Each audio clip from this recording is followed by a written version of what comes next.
if a Muslim marries a Christian woman, does she have to accept Islam?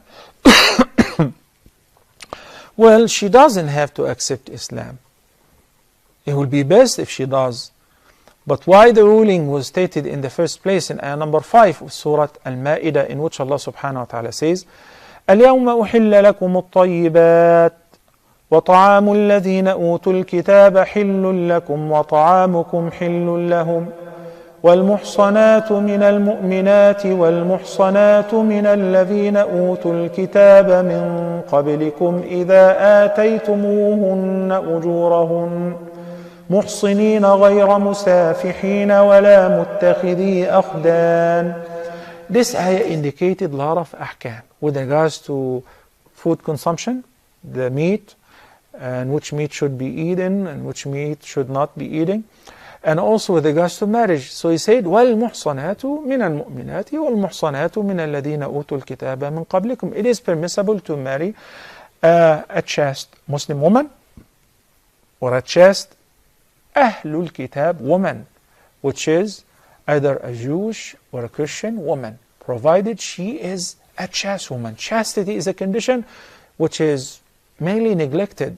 People look at, oh, Ahlul Kitab, Ahlul Kitab, Ahlul Kitab. That's right. But when Allah subhanahu wa ta'ala said, also allowed us to eat the dhabiha of Ahlul Kitab, not the animal which has been killed by Ahlul Kitab. So if a Kitabi, a Jew or Christian, strangle an animal, he can eat it. As a matter of fact, if a Muslim shot an animal to death, you can't eat it. It's haram. And if a woman, a Muslim woman working in a nightclub, in a bar, you're not allowed to marry her. She's not muhsana.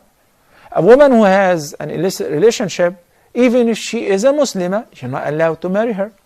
Then if she is Christian, Jewish, but she's not chaste, then this marriage is not permissible. It's invalid. But the ayah says, Kitabiyya, Ahli Kitab. So if you marry a chaste Christian woman or a chaste Jewish woman, it is permissible, even if she does not change her faith. My advice, and I'm not making the halal haram. May Allah forgive me and may Allah have mercy on all of us. I seek refuge with Allah against making a lawful thing unlawful. It's just an advice. Don't you marry a non-Muslim woman. Don't you marry a non-Muslim woman, particularly in a non-Muslim country. Why? Just to block the means. Because you may die and leave behind children who would end up being non-Muslims. Even if you are still living, if you pick up a fight with your wife and she is in her country, you may be deported, you may be jailed, even if you're right 100%, but the law is blind. Okay? You may be kicked out of the country and leave behind a kid or bunch of kids who would end up being non-Muslims. How could you say that? I'm saying that because I have seen thousands of cases. Our youth who travel abroad, and I give them the benefit of doubt. Why? Because they're being oppressed in their Muslim countries. They can't find jobs. The unemployment rate is very high. It's very terrible. They're not being respected, whatever the reason is. But they travel. Number one, they're looking for residency. So the first thing to do is to marry. So they marry a non-Muslim woman.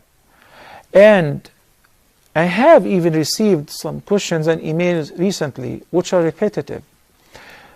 Once they get the green card or residency or they get their papers, now they realize that they made a mistake. They made an error. They made the wrong choice. But you already have 3 and 4 kids. Oh no, I can't live with her anymore. She's a kafirah. She's not Muslim.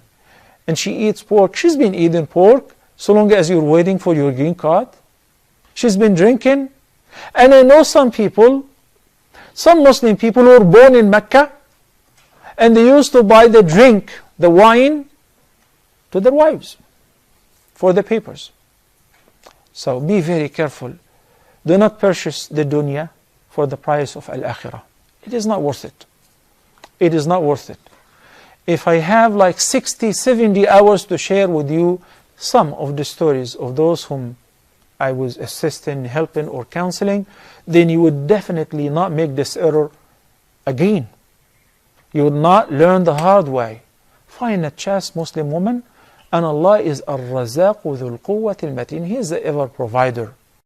About the rizq and the provision. Work hard, Allah will provide for you, inshallah. Again, I'm not making the halal haram. And there are some exceptions, of course.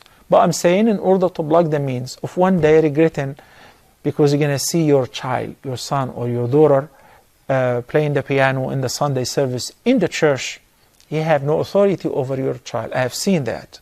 I have seen parents regretting, wishing that they didn't get the green card or residency or the passport, and they would be free from all these sins and burdens, but it is too late. So beforehand, this is an advice. You may take it, you may leave it. May Allah the Almighty guide all of us to what is best. Huda TV's social media sites are the best way to contact us from anywhere around the world. Stay connected with Huda TV's latest news and programs through Facebook, Twitter, Google+, YouTube, Skype, and Instagram.